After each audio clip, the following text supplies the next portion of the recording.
Former Navy SEAL joins us. What a pleasure. His name is Rob O'Neill. He's done a lot. He's been there. He's done everything. Rob, thank you so much for your time on this morning. Thanks for having me, Roger. It's great to be here. The man who was part of the Osama Bin Laden shootings, the man who claims to have shot Osama Bin Laden first, Captain Phillips, part of the rescue there, part of the rescue for lone survivors. So there's a lot to get through, Rob, absolutely. But first of all, let's head back to 2011. Osama Bin Laden, I've seen a lot of videos about this. You thought it was going to be a suicide mission, didn't you? All you guys thought, heading into the choppers to try and get him, that you weren't coming back. Well, we just knew that there were so many variables against us. The flight in, the new helicopters, the pilots had only been flying them for a week and a half. We didn't know if the technology works. I think the president just found out we had those a couple of weeks prior. Then when we get there, obviously there should be a gunfight. If anyone's going to blow himself up and kill everyone in the building, it's Bin Laden. And then we're going into Abbottabad, Pakistan, a country we're not at war with. So the first people to show up in response would be the local police. And we didn't go there to kill. Well, we didn't go there to kill Pakistanis. We're not at war with them. So, we end up there. I don't want to shoot it out with them. Plus a city surrounding us. I don't want to end up in a Pakistani prison. Then we got a 90-minute flight out. So a lot of stuff could go wrong. But we accepted it because that's what we came in to do. That's in response to 9/11. Bin Laden was the guy behind it. And it was our job to go get him, and it was an honor to be called to be part of that team. What's it like though when you're flying there? And I know I've seen interviews with you, talking to your boys, the guys saying, "We might not come back. This is it. We land or we get shot down." I think you thought you were going to get shot down or suicide bombings. Such an eerie feeling, but I guess you've been there before. Well, sort of. I mean, it's one of those things where if you're worrying about something that your worry will not help, why are you wasting your energy? Yeah. So I'm not worried about a missile because I'm not going to stop it. Yeah. And if it hits us, I mean, as morbid as it sounds, we're all going to die together. Yeah. And then when we get there, I mean, the worst part for us is in the air. When we're on the ground, I'm with my guys and we've been fighting for years. We know what we're doing. And, but it was more of a just kind of look around after we landed and just take it all in. Remember this because it's probably going to be my last day. So I remember, I can close my eyes and see any part of the mission that I want to. And it was just, it's quite a night. It was quite a night. Is it like I've seen Captain Phillips the movie, I've seen and read Lone Survivor the book and the movie, and I've watched Zero Dark 30. Zero Dark 30, did it happen like that in the movies? Obviously edited for clarity and time constraints, but did it happen like that? Yeah. They did a good job. I mean, I can sit there and pick apart tactics all day long just because I know exactly what happened on the ground. But they have to spice it up for Hollywood a little bit. We don't talk that much on target. They have to make it look cool for the audience. The actors were great. They looked the part. Yeah. The night vision was awesome. Basically, anything with Chris Pratt in it is going to be cool. So that was good. The helicopters looked good. But I mean, they made. I think the important part of that movie, what made it really good, was the woman that found Bin Laden is real, and that's what she was like. And it was so cool. I mean, she was the reason that I knew he'd be there. I just didn't think we'd make it out. But yeah, really good movie. Rob, just to take it back to the beginning a little bit, I'm intrigued as to how you became a Navy SEAL in the first place. Because am I correct in knowing that you didn't even know how to swim, and you were joining the Marines? Yeah. I tried to join the Marine Corps because, like a lot of people in the military, I got dumped by a significant other, and it was just time to leave town. And the easiest way out of town in Butte, Montana was to join the military. Wow. I knew guys that were U.S. Marines, and I thought they looked cool. The uniforms are great. They're in shape. I want to be a Marine. So I went to join, and as luck would have it, he wasn't there, but the Navy guy was.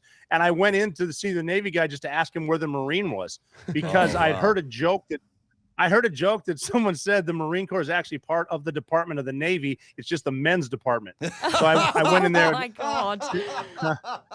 So I went in there to ask him, where's the Marine? He goes, why do you want the Marine? I said, I grew up hunting. I want to be a sniper. He said, look no further. We have snipers in the Navy. You need to be a Navy SEAL first. No big deal. And then we'll send you. He kind of brushed over that part. And I didn't, Montana's landlocked, and I didn't know how to. We don't swim. We don't swim up there. I didn't know how to swim, but that was one of those things I learned quickly that with a long-term goal, the easiest way to do a long-term goal is to have short-term goals. And one of it would be instead of worrying about can I swim for 9 straight months, it would be how do I get to breakfast, and then what do I need to do to get to lunch? What happened on the Pakistani border, which had you winning a Silver Star?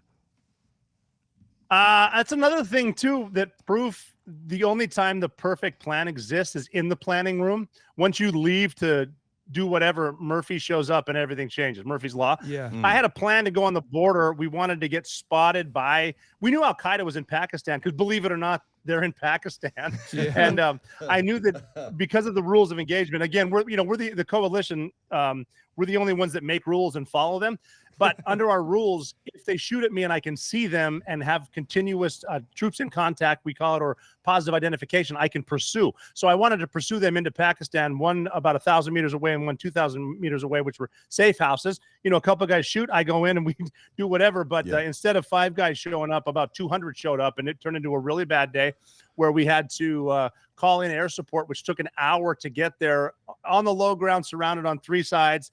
Again, just a crazy day, but the pilots did show up. And it's actually a cool story because I don't think pilots get credit. When we finally got a plane there, he knew up in the air that on the ground we had a lot of adrenaline going. So the first way he started it, because there's a lot going on when you need to call in danger close air support. Yeah. He started the conversation by saying, "Just talk to me like I'm a man." And I responded with, "I see why women find you attractive."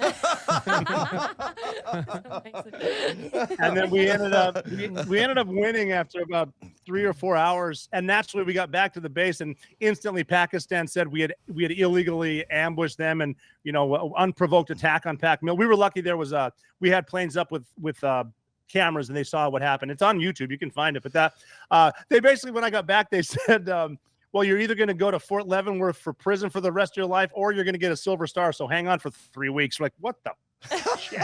Just wait 3 weeks. I thought waiting for an hour for air support was a long time. 3 weeks to find out if I'm going to prison is even longer. But what do you always say about the people who say, and there's a few, that you weren't the first person to shoot Osama bin Laden? I mean, I don't care, but it's one of those. It's a thing where I think 2 of us saw it happen and one of us is dead. Yeah. So that's it. And I mean, if I'm in a spot where I can't prove it, there's no need for me to try to prove it. Yeah. And I'm not going to. And you'll even find, like on Twitter or social media, that if someone doesn't agree with you, they're not going to agree with you. So it's a waste of energy. I mean, the team did it. There are even people that say, well, it was a body double. It wasn't him. No. And all that stuff. Well, and what's funny about the body double is like, well, look, I went into a room and I shot a dude that was in Osama bin Laden's bed with his wife. So either way, he had it coming. What were the moments like after that then? When he's dead, you confirm he's dead, you go through the house, you start cleaning up and taking, I guess, material that's evidence or not evidence, or just interesting things. Immediately after it, as soon as I killed him, there's humanity involved with everything. The first thing I really looked at, other than his wife Amal, was his 2-year-old son, who was in the room. And looking down at that kid as a father, my first thought was, this kid has nothing to do with this. No. And I wanted to protect him initially, but then it started to sink in. I even had a dude come up to me. I'm standing over his body. We had just taken his pictures, and my buddy goes, "Hey, are you good?"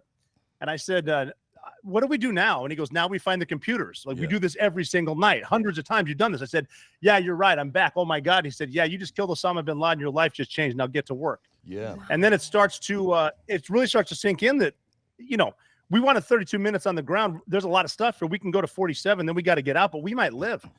Yeah, and, we got the body out. We called in another helicopter, and then we had to live for 90 minutes. The flight out was long because now they know we're here. But it starts to sink in that if we can live for 90 minutes headed that way, we get to see our kids again. Yeah. All we got to live is 90 minutes. And so instead of worrying about getting shot down, it's like start the stopwatch.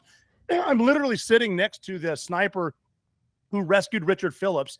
He handed me his tobacco and said, take one of mine. Now you know what it feels like to be a hero. Yeah. That's just a very out-of-body experience. And then we the pilot came over we're thinking of all the stuff. I'm looking at 85 minutes into a 90-minute flight, and the pilot came over, and pilots, again, so cool. Came over the radio, very monotone voice like they always do, and said, all right, gentlemen, for the first time in your lives, you're going to be happy to hear this. Welcome to Afghanistan. That was it.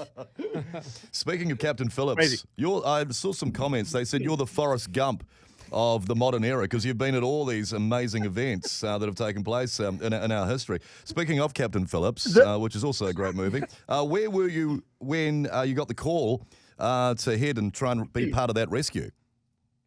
I was at my daughter's, she was 4 years old, her Easter tea party at her preschool in Virginia Beach.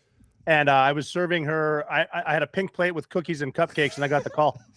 And I had to kiss her on the forehead and leave. So I went from a preschool classroom on my birthday, Good Friday, April 10th, and 15 hours and 46 minutes later, we had a full head count in the Indian Ocean, and then we rescued Richard Phillips on Easter Sunday. Yeah, that's a hell of a story. That's ramping up now, isn't it? I mean, it's the Red Sea, all the terrorist attacks there. That's pretty bad right at this current time, isn't it? It's really bad. I mean, and that's we lost 2 Navy SEALs a number of weeks ago. I mean, boarding a ship is dangerous. You got to figure with high seas, bad weather, rain, wind. And if you fall off, it's hard to find guys. So it's that, and that's what Navy SEALs do. That's our bread and butter is hostage rescue at sea. So yeah, I mean, especially now with the Houthis out of Yemen, they're getting really ballsy trying to take down ships, commercial ships. They know they're there, and that it's a dangerous place to be in. And I mean, terrorists know that's a major place to go for commerce around the world, and it's got to be stopped. And that's one of the ways that unfortunately that it has to happen. There's bad people out there, but we have good people that can do it. And Mulls mentioned this before that he'd seen the movie, as we all have, Lone Survivor. You were part of that rescue, the Marcus Luttrell. I understand you're good friends with them, or still are good friends with them. Yeah, he and I check in with each other every few weeks just to see how everything's going. We've done everything from combat to dealing with post-traumatic stress with ourselves and other veterans. So we're always in touch, always doing a buddy check. He's actually, I think he's in Florida right now speaking to a company that one of my friends is a part of. So we talked just today. Someone sent me a picture of him on stage, and they're like, "You know this asshole?" I'm like, "Yeah, it's Marcus Luttrell. He's a great dude." Because we talk obviously tongue in cheek. We have spoken to a lot of, great characters like yourself, and a lot of the times movies are made about events like this. But what do you make of Lone Survivor? Because others we've spoken to have said, well, not Lone Survivor per se, but a lot of Hollywood movies about these true events are largely just bullshit. But you've said so far Zero Dark 30 pretty good, and Captain Phillips also pretty good. Yeah, Captain Phillips was good. Captain Phillips was the least accurate of the 3 movies. Yeah. But I think the way they made it look was awesome just because of the stress that Captain Phillips went under, and then how cool the snipers were. And you know what really impressed me was the medic, the female medic that was talking to him after he got back. And I think that she was actually there for the real mission. I think that was real. I might be wrong.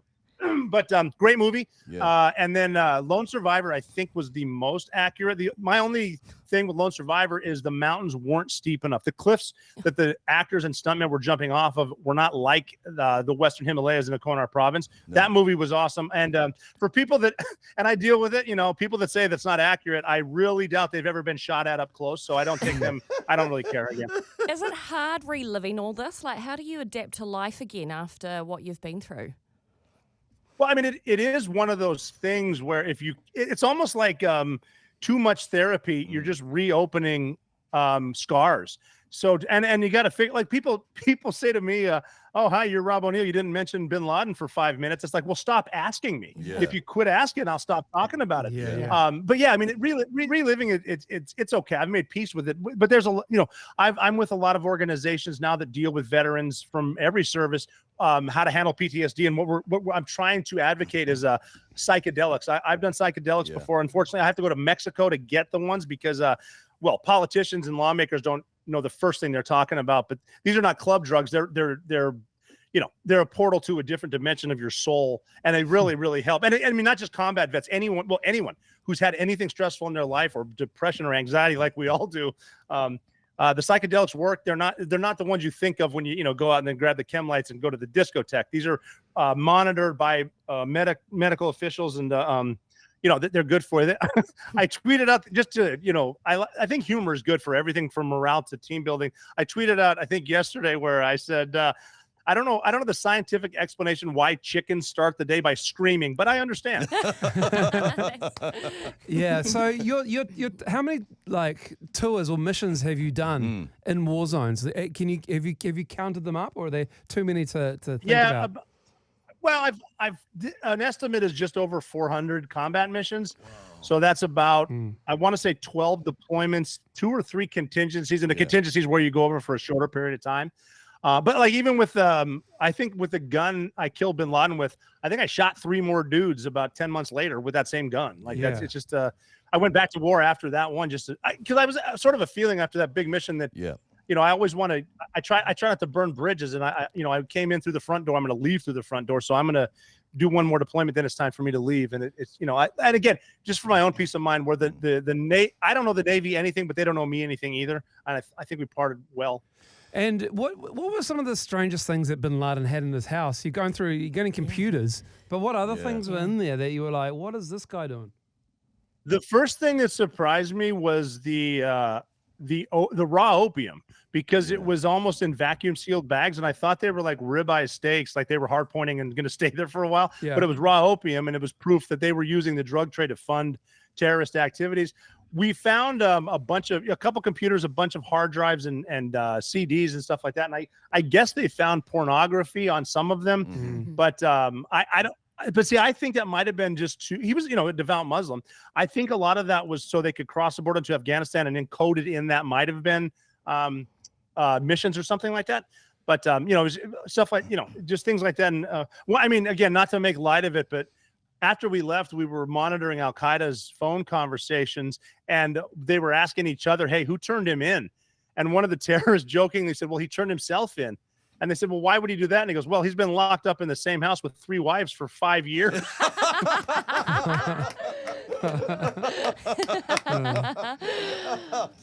Rob, that's the fastest. They were joking. That's truly incredible. Were you involved in the apprehension of the guy in Pakistan?